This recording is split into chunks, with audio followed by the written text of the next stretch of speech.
तो बात हम लोग कर रहे थे कांटेक्ट फोर्स की। तो बच्चों हम लोगों ने यहाँ तक बात कर लिया था, जैसे ये फोर्स है जो इसका माइक्रोस्कोपिक व्यू पिछले टर्न पे हम लोगों ने बात किया था।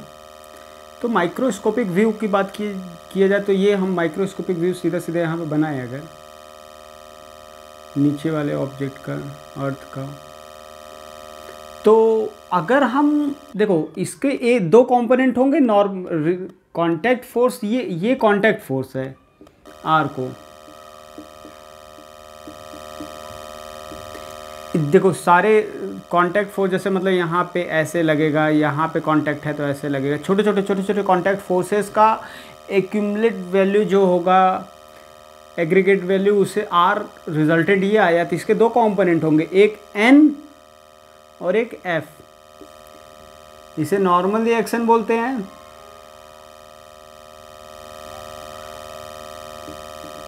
और इसको फ्रिक्शन बोलते हैं। यानी असलियत में फ्रिक्शन यानी नॉर्मल रिएक्शन जो आज तक हम लोग पढ़ते थे वो क्या है, वो है कंपोनेंट ऑफ कांटेक्ट फोर्स। ठीक है, कांटेक्ट फोर्स मतलब कौन सा कंपोनेंट, वर्टिकल। और फ्रिक्शन क्या है, हॉरिजॉन्टल कंपोनेंट ऑफ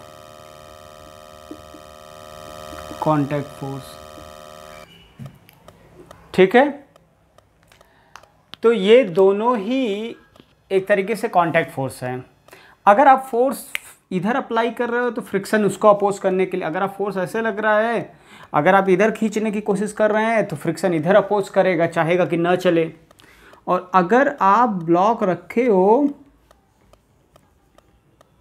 ये माइक्रोस्कोपिक व्यू में बना रहा हूँ, और आप इधर से फोर्स लगाओ, तब फ्रिक्शन आपको भली भांति समझ में आ रहा होगा। तो फ्रिक्शन क्या चाहेगा, फ्रिक्शन रोकने के लिए इधर अपोज करेगा और रिजल्टेंट इधर आ जाएगा आर। ठीक है, यानी R square equal to N square plus F R square. ये हमेशा याद रहना चाहिए, किसी को भी कभी भूलना नहीं है। असलियत में जो हम लिख देते हैं 5 kg ब्लॉक का नॉर्मल रिएक्शन कितना होगा, तो 50 न्यूटन। आप सोच लेते हो, तुरंत बता देते हो, आपको ऐसा क्वेश्चन दिया जाता है तो इसका मतलब नॉर्मल रिएक्शन 5 न्यूटन है, तो वो एक आर का एक कंपोनेंट है 50 न्यूटन। ठीक है, और अगर फ्रिक्शन 0 है तो वही आर कांटेक्ट फोर्स कितना होगा, तो वही नॉर्मल रिएक्शन के बराबर ही कांटेक्ट फोर्स होगा। ठीक है, ये छोटी सी बातें हम लोग को पता रहेंगी। अब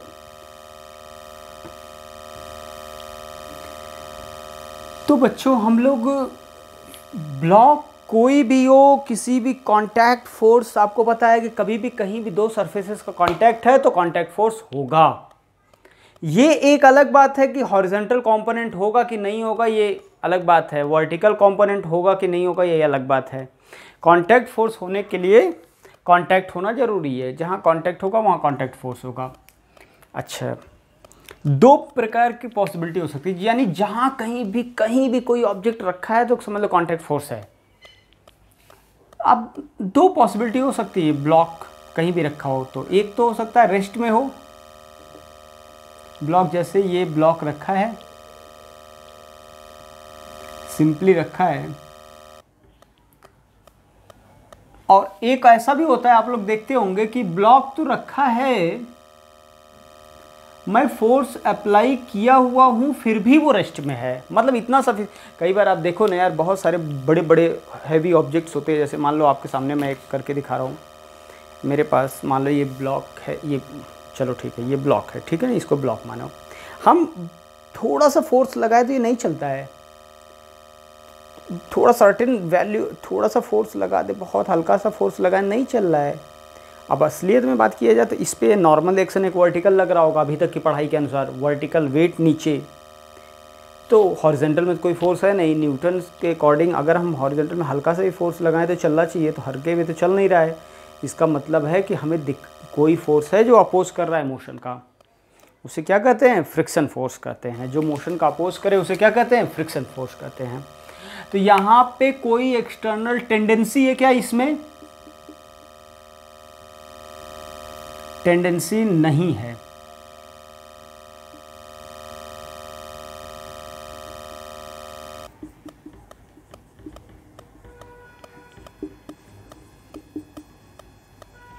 इसमें tendency of motion, have tendency of motion.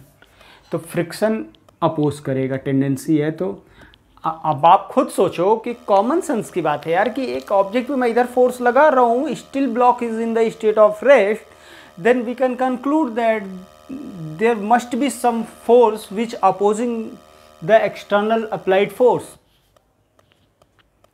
इसका मतलब यह हुआ कि अगर एक ब्लॉक रखा है और फिर हम फोर्स लगा रहे हैं, इसके बावजूद वो रेस्ट में है, then we can conclude that somewhere some force which will opposing this external force, हम जिसको बोल रहे हैं क्या?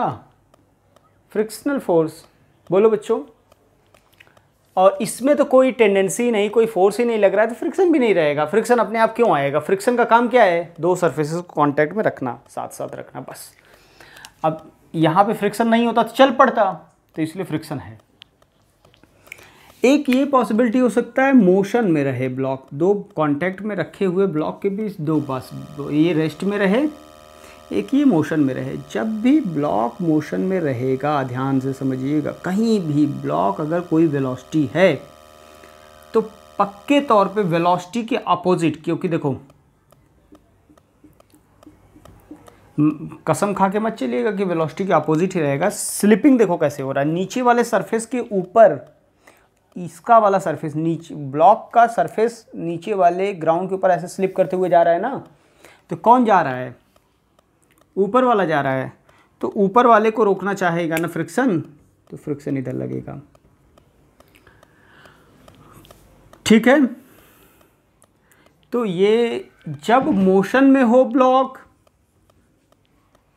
और जब ब्लॉक रेस्ट में हो, दो स्थिति हो सकता है ना। तो जब ब्लॉक रेस्ट में हो तब जो फ्रिक्शन लगता है उसका नाम होता है स्टैटिक फ्रिक्शन, इसको आगे पढ़ेंगे। और जब ब्लॉक मोशन में हो तब फ्रिक्शन लगे तो इसको बोलते हैं काइनेटिक फ्रिक्शन। बात चमका? कभी भी ब्लॉक कोई भी सरफेस पे, कहीं भी दुनिया में सरफेस पे कहीं कोई, अब एक बात समझो, कहीं भी कांटेक्ट है तो मतलब कांटेक्ट फोर्स है। कहीं भी दुनिया में कहीं भी कांटेक्ट है तो आप बोल दो आंख बंद करके कांटेक्ट फोर्स है। और अगर स्मूथ सरफेस बोल रहा है कि फ्रिक्शन एब्सेंट है, तब कांटेक्ट का कौन सा component zero? Horizontal component zero, क्योंकि हॉरिजॉन्टल कंपोनेंट को कहते हैं फ्रिक्शन और वर्टिकल कंपोनेंट को कहते हैं नॉर्मल रिएक्शन। किसी को कोई कष्ट नहीं है। तो यहाँ तक तो मुझे समझ में आ गया, आपको भी आ गया होगा। तो काइनेटिक फ्रिक्शन और स्टैटिक फ्रिक्शन, दो प्रकार के फ्रिक्शन होते हैं। हम सबसे पहले पढ़ते हैं काइनेटिक फ्रिक्शन, जिसका नाम क्या है? Kinetic friction. हम सबसे पहले क्या पढ़ते हैं? Kinetic friction.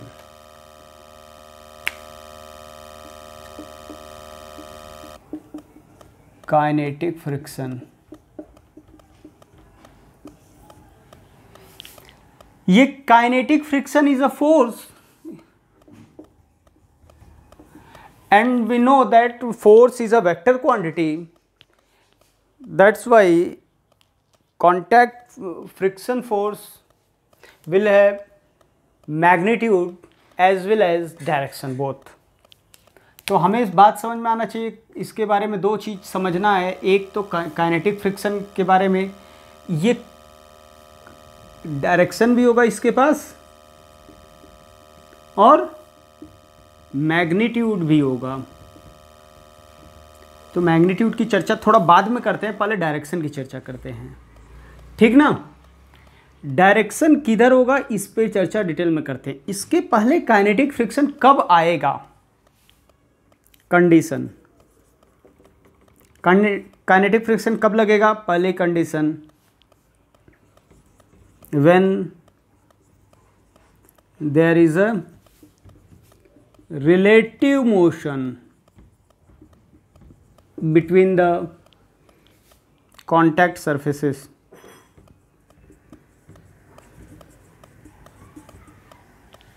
When there is a relative motion between the contact surfaces, then we will say that there must be a contact force acting between the surfaces.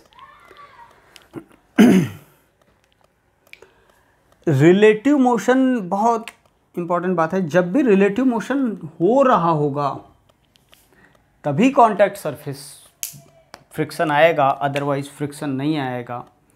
Kinetic friction कब आएगा? जब relative motion हो रहा होगा। इसके बारे में video PDF form में मैंने लेक्चर नोट्स आपको दे दिया है। डायरेक्शन क्या होगा? Always opposite to the relative motion.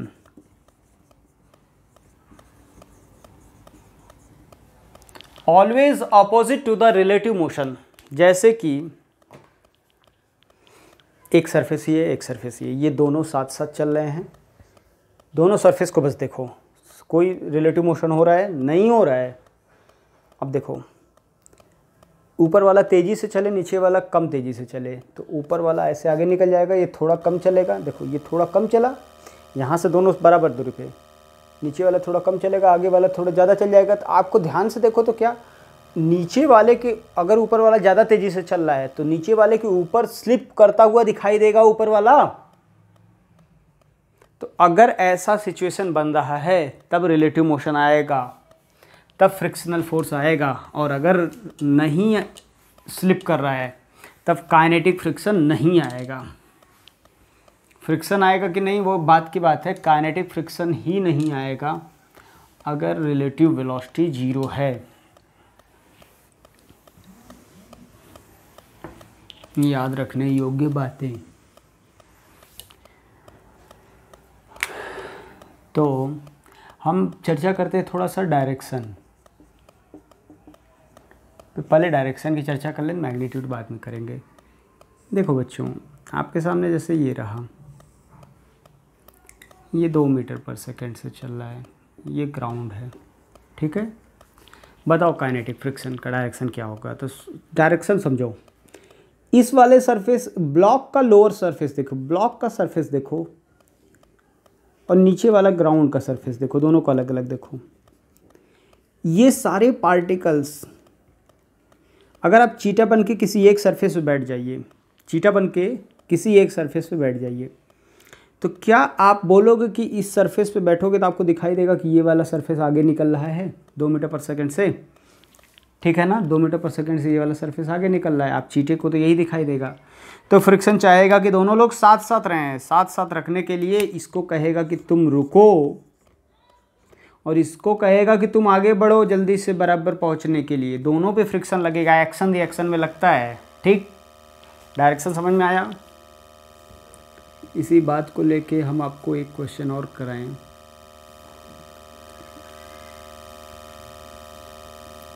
ये 4 मीटर पर सेकंड से चल रहा है, ये 3 मीटर पर सेकंड से चल रहा है। ए बी कितने सरफेसेस हैं? कॉन्टैक्ट सरफेस 2 हैं, 1 2।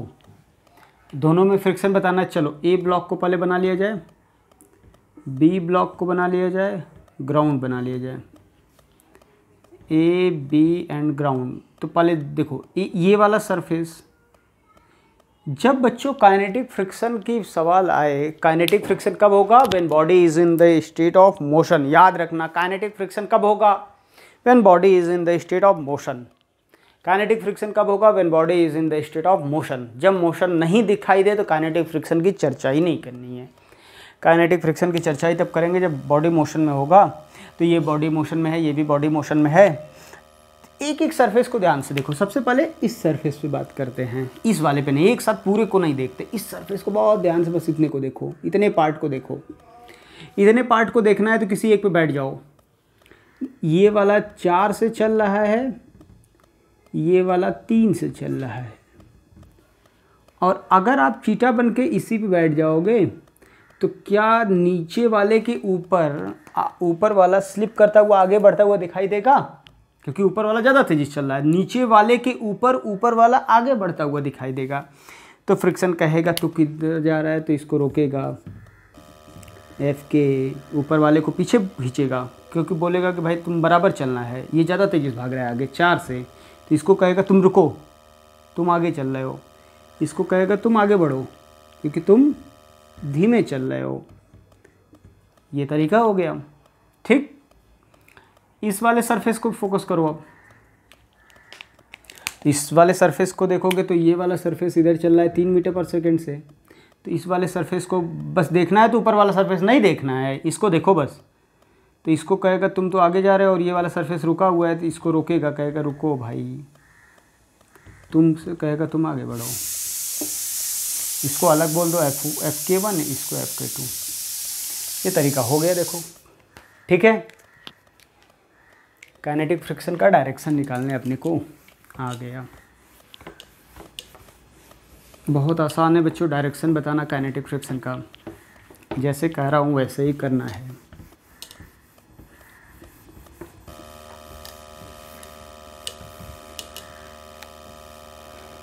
आपके सामने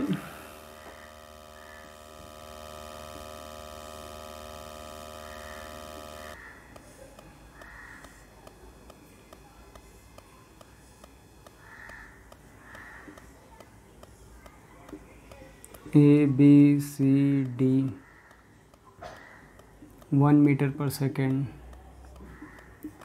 1 मीटर पर सेकेंड,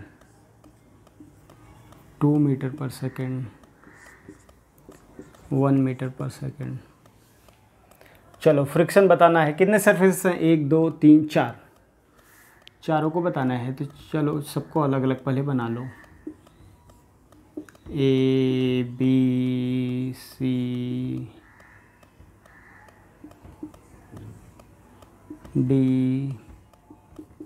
ग्राउंड। तो पहले एक एक को AB के बीच देखो। A वाले को देखो तो ये 1 मीटर पर सेकंड से चल रहा है, B वाले को देखो तो 1 मीटर पर सेकंड से चल रहा है, कोई रिलेटिव मोशन नहीं है, दोनों साथ साथ हैं, तो फ्रिक्शन जीरो फ्रिक्शन। ठीक, B और C के बीच देखो तो ये वाला 1 मीटर पर सेकंड से चल रहा है और ये वाला 2 मीटर पर सेकंड से चल रहा है, तो ये ज़्यादा तेज़ी से चल रहा होगा, तो इसको कहेगा फ्रिक्शन तुम रुको, इसको कहेगा तुम आगे बढ़ो। इन दोनों में ऑब्वियस सी बात है, एक इधर जा रहा है एक इधर जाएगा, दोनों को रोकेगा, कहेगा तुम भी रुको। इसको भी कहा जाएगा तुम भी रुको। ग्राउंड पे ये तो इधर भाग रहा है, तो इसको पकड़ा जाएगा तुम भी रुको, और ग्राउंड को कहेगा तुम भी आगे बढ़ो। ठीक, काइनेटिक फ्रिक्शन के बारे में हमें लग रहा है आप सभी को किसी को कोई कष्ट नहीं होगा। ठीक है,